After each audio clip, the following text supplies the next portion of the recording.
Salut les amis, bienvenue sur votre plateforme. J'espère que vous allez bien. Si vous avez le temps, partagez, commentez les vidéos et likez les vidéos sur votre plateforme. Les amis, le Niger a fait parler de lui encore. Et moi, j'aime des gens qui disent ce qu'ils vont faire et réalisent ce qu'ils ont dit.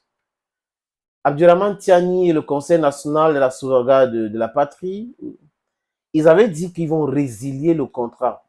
Du moins, pas résilier, ils vont pas reconduire le contrat de la société française Viola, qui fait partie des filiales de cette société d'exploitation d'eau au Niger qu'on appelle SIN. Ils avaient dit que leur contrat arrive au terme le 31 décembre, dans le mois dernier. Et j'avais fait une vidéo ici pour annoncer cette très bonne nouvelle. Parce que les amis, je ne comprends pas comment il y a certaines pans de la souveraineté des pays qu'ils abandonnent entre les mains des impérialistes. On ne peut pas avoir de l'indépendance sans toutefois contrôler l'eau, sans toutefois contrôler l'énergie, sans toutefois contrôler, les amis, la monnaie. Ça n'a pas de sens. Et je répète, ce n'est pas parce que ça s'est mal passé au Ghana et au Nigeria, parce qu'il y a des corrompus là-bas, qu'il ne faut pas avoir sa monnaie. Il faut contrôler son économie. La banque centrale d'un pays joue ce rôle-là. Et tant qu'on va rester toujours des pays qui continuent à exporter les matières premières brutes, on ne peut pas se développer comme ça. On doit être une économie transformatrice. Donc, une économie qui transforme ces matières premières pour donner de la plus-value avant d'exporter. Et c'est ce que l'Occident collectif ne veut pas. Cet Occident collectif veut que nous restons toujours sur leur contrôle. Et toute la politique qu'ils ont en train de conçue, dans ce sens, c'est comme ça. Nous devrons déconstruire cela pour pouvoir bien manager nos économies. Et rappelez-vous encore, les amis, c'est que le Fonds monétaire international fait en Afrique de très néfastes. Et il y a un agent du Fonds monétaire international qui est en Afrique, qui est d'une dangerosité nulle autre pareille, qui passe son temps à faire des discours pro-Fonds monétaire international et en train d'endetter son pays de façon sauvage. Je ne suis pas le seul qui dit. Les membres du parti PDCID, Houphouët-Boigny, ont dit ça clairement. Que l'endettement de la Côte d'Ivoire est terrible et sale. On ne peut pas endetter un pays comme ça. Votre dette intérieure et extérieure, il n'y a pas de concordance. Quand votre dette extérieure est plus consistante, quand votre dette extérieure est plus élevée, vous ne pouvez pas développer votre économie. Tous les grands économistes savent qu'il faut plutôt manager la dette intérieure. C'est à partir de là où on peut construire une économie compétitive. Mais c'est le contraire que Ouattara est en train de pratiquer en Côte d'Ivoire. Quand j'ai dit ça, les amis, c'est pour vous parler du Fonds monétaire international. Le Fonds monétaire international est venu avec le plan d'ajustement structurel. Ah oui, je vous ai pris l'exemple. Ça veut dire que vous travaillez pour, où vous êtes là, vous avez un ami qui a sa structure parce que le Fonds monétaire international appartient à l'Occident collectif. Et cet ami, cette institution, c'est une banque. Et ton ami sait que ton salaire, bon, ce que tu génères comme salaire, tout ce que tu utilises comme fonds, c'est 100 000 chaque mois. Oui, c'est les pays. Voilà. Ami, c'est les pays. Maintenant, la banque, c'est ça, le Fonds monétaire international et la Banque mondiale qui appartiennent à tes soi-disant amis, qui sont l'Occident collectif. Et qu'est-ce qu'ils font? Tout en sachant que le business que vous faites ou le travail que vous faites vous donne au plus 100 000 au mois et que vous dépensez par là peut-être, vos dépenses vous donnent quelque chose comme 190 000. Donc vous avez 1000 francs et bon, c'est un peu difficile. Votre ami vient vous dire, OK, chaque mois, comme vous avez 100 000 de salaire, je vais vous donner 1 million. Je vous donne 1 million, vous aurez maintenant 1 million 100 000. Et là, vous pouvez tourner avec ça. Vous tournez avec ça. C'est l'endettement, hein, il vous prête cet argent.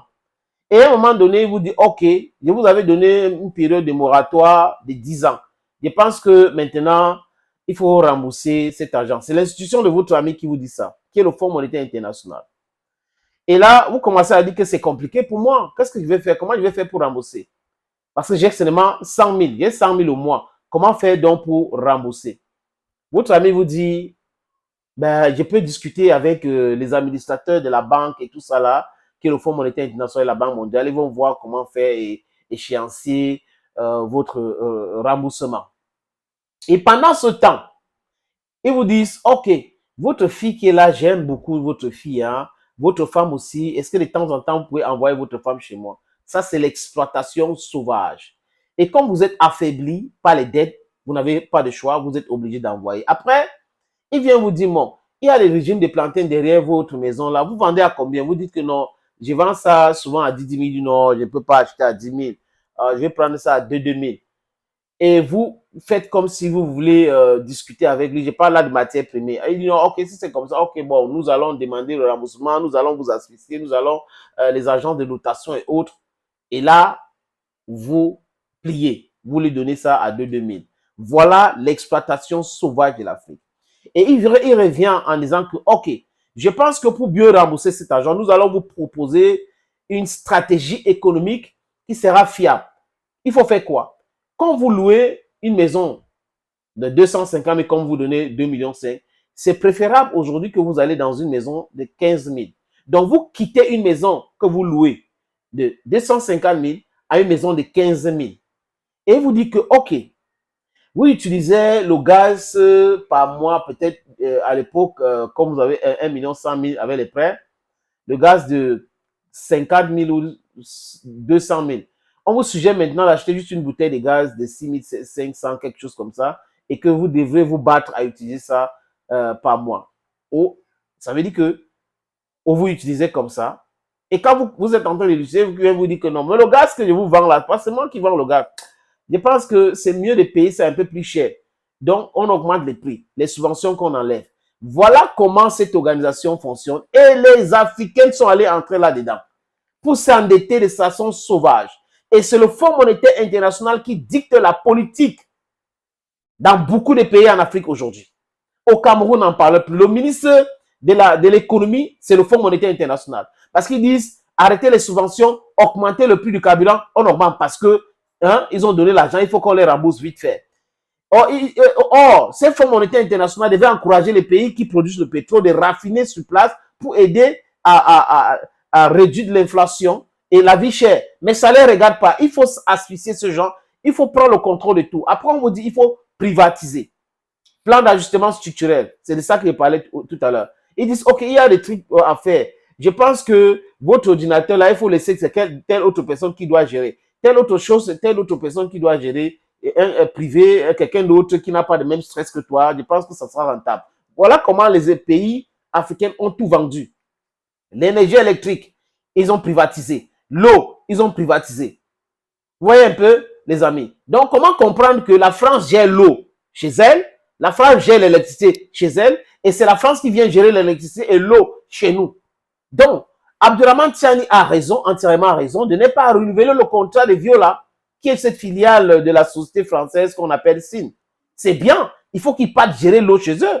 Et les Occidentaux ont créé cette nébuleuse qui est le Fonds monétaire international et la Banque mondiale, juste pour contrôler l'économie des gens. Et quand ils parlent de privatisation, ça veut dire les sociétés financées par l'Occident collectif devraient venir acheter les parts ou acheter les structures chez nous et gérer les structures. Ils peuvent décider de nous empoisonner avec de l'eau. Ils peuvent décider de couper l'électricité tous les jours. Regardez le truc qu'on a fait au Cameroun, par exemple. Nompanga ou c'est Mekim et Oud Nightingale.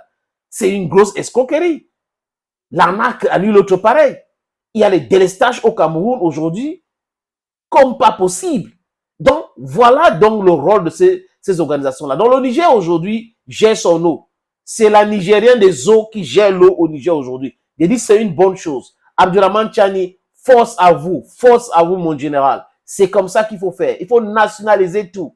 L'uranium, tout ça, il faut nationaliser. Ce n'est que comme ça qu'on peut nous respecter. Ce n'est que comme ça qu'on peut avoir notre réelle indépendance économique. Si on ne peut pas gérer certaines choses, les pans essentiels de nos économies, on n'est rien. On n'est rien. L'eau, c'est les gens qui gèrent pour nous. L'électricité, c'est les gens qui gèrent pour nous. La monnaie, c'est les gens qui gèrent pour nous. Parfois même la façon de réfléchir, c'est les gens qui gèrent pour nous. Les gens qui Washington pour venir gérer les économies des pays alors qu'ils ne connaissent même pas la réalité. Ils n'arrivent pas à contextualiser, mais ils demandent aux gens de vivre une vie de misère.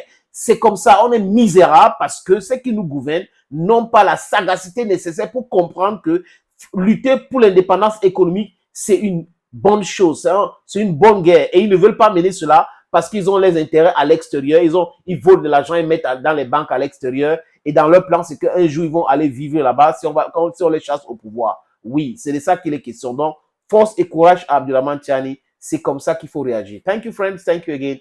And stay blessed.